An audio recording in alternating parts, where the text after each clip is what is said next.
भूमिपुत्र एल्गार संघटना महाराष्ट्र राज्य यांच्यामार्फत अप्पर आयुक्त आदिवासी विकास नाशिक विभाग यांना निवेदन। भूमिपुत्र एल्गार संघटना महाराष्ट्र राज्य या सामाजिक संघटनेच्या वतीनं आदिवासी व वंचित घटकातील विद्यार्थ्यांच्या शैक्षणिक प्रश्नाबाबत निवेदन सादर।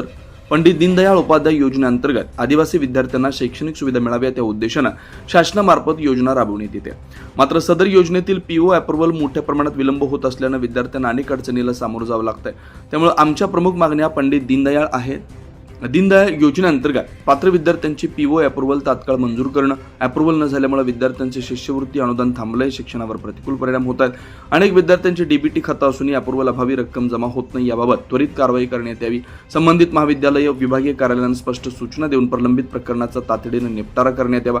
भविष्यात अशा प्रकारचा विलंब होऊ नये यासाठी अप्रूव्हल प्रक्रियेसाठी निश्चित कालमर्यादा ठरवण्यात यावी। वरील मागण्या 5 फेब्रुवारीपर्यंत मान्य न झाल्यास भूमिपुत्र एल्गार संघटना आपल्या कार्यालयासमोर तीव्र आंदोलन करेल याची दक्षता घेण्यात यावी।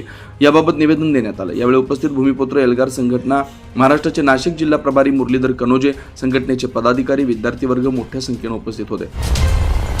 24 महाराष्ट्र न्यूज लाईव्ह प्रतिनिधी धर्मराज चौधरी पेठ।